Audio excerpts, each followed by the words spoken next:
ভাবি আপনার তো বিদেশি সিটিজেনশিপ, ভাইরে কি সাথে করে নিয়ে যাবেন নাকি? জি অরুণ ভাই, আপনার ভাইয়ের পাসপোর্ট হয়ে গেছে, ভিসা আসলেই আপনার ভাইকে নিয়ে চলে যাব। আচ্ছা ভাবি, বিদেশে এত সুন্দর সুন্দর ছেলে রেখে আপনি দেশে বিয়ে করলেন কেন? বিদেশে জামাইয়ের উপর মুখ চালানো যায় না, নিষেধ আছে, তাই দেশে বিয়ে করছি।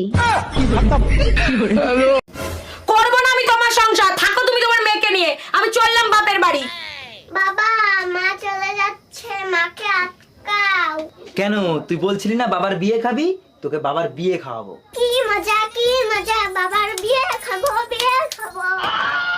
ও, আমি বাপের বাড়ি চলে যাবো, তুই একটা নতুন বিয়ে করবি? তোর বিয়ে আমি করাচ্ছি, যাবো না আমি বাপের বাড়ি। শোনো বৌমা, তুমি কিন্তু আমাদের বাড়ির বৌমা না, তুমি কিন্তু আমাদের বাড়ির মেয়ে। আর শোনো, আমাকে শাশুড়ি মা না, আমাকে নিজের মা মনে করো। আর আমাকেও শ্বশুর বাবার কোনো দরকার নেই, আমাকেও নিজের বাবার মতো মনে করবে। ও বাবা, ও মা, ওই দেখো দাদা চলে এসেছে।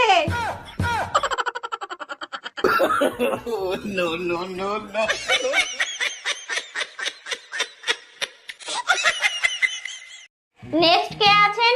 তাড়াতাড়ি ভেতরে আসুন। হ্যাঁ ম্যাডাম, আমি। তা বলুন, আপনার প্রবলেমটা কি? কি বলবো ডাক্তার ম্যাডাম আপনাকে, আমি না দীর্ঘদিন ধরে একটা প্রবলেমে ভুগছি। আমার না ছেলে মেয়েই হচ্ছে না। ও আচ্ছা, এই প্রবলেম।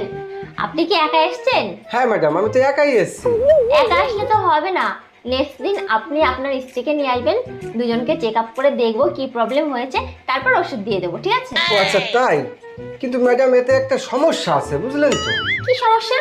আমাকে তাহলে সবার প্রথম একটা বিয়ে করতে হবে। আরে ও দাদা, আপনার লুঙ্গির পেছনটা তো ছেঁড়া, জয় বাংলা দেখা যাচ্ছে, লুঙ্গিটা সামনে থেকে একটু ঘুরিয়ে পড়ুন। আচ্ছা দাদা, আপনাকে একটা কথা বলবো। হ্যাঁ বলেন। লুঙ্গির পেছন ছিঁড়া জয় বাংলা দেখা যাচ্ছে, সে তো আমি মারলাম। হ্যাঁ। ঠিক আছে, এবার পেছন ছিঁড়া লুঙ্গি সামনের দিকে ঘুরিয়ে পড়লে তোমার সোনার বাংলা দেখা যাবে। আমার তো কথা বেশি বুঝেন নাকি? একই ছোড়া। হ্যাঁ, তুই বিয়ে করবি? তোর মাথা পাতা খারাপ হয়ে গেছে? বিয়ে করিস না ভাই, জীবনটা নরকের থেকে অদম হয়ে যাবে। হ্যাঁ, আমার ব্যক্তিগত অভিজ্ঞতা থেকে বলছি। কালকে বলবে লিপস্টিক কিনে দাও, তারপরে বলবে শাড়ি কিনে দাও, লেহেঙ্গা কিনে দাও, কিনতে কিনতে জীবন শেষ। হ্যাঁ, আর তারপরে দেখবি চুল কাটাতে যাবে তো, আমাদের তো 50 টাকায় মিটে যাবে পল্টুদার দোকানে, আর ওদের 2000 টাকা চুল কাটাতে লাগে ভাই। হ্যাঁ, তারপরে এমন এমন খাবার রান্না করবে, সে তো শালা মুখে দেওয়ার মতন না, তাও বৃত্তে প্রশংসা করতে হবে। আমার এমন এমন রাগ হয় না, মনে হয় জ্বালা চুলের মুঠি ধরে পাখার সাথে ঝুলিয়ে দিই, দিয়ে পাখাটা ফুল স্পিডে চালিয়ে দিই। হ্যাঁ, এরকম ভাবে রাগ হয়। আরে আমাকে ওই অভিজিৎ বলছিল, হ্যাঁ, ওর বউ সম্বন্ধে, ওর বউ নাকি ডাইনি পুরো, বলছে বিয়ে করিস না ভাই, এরকম এরকম ব্যাপার। আমি তো বলে দিয়েছি ভাই, তোর বউ ওরকম হতে পারে, আমার বউ ওরকম নয়, আমার বউ খুব ভালো। হ্যাঁ, আমার বউ তো লক্ষতে কোটিতে একটা। আমার বউ তো না, আমার বউ তো আমার সোনা, আমার জীবন, আমার কলিজা। আচ্ছা ভাই, রাখলাম। হ্যাঁ হ্যাঁ, পরে কথা বলবো, টাটা। কি রান্না করেছো? তাহলে খেতে দাও।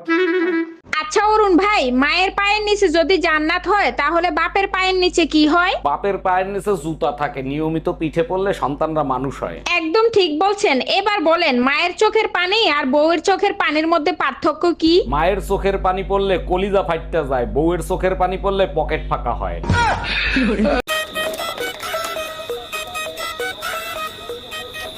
জীবনে 3টে জিনিস ভুলেও করবেন না।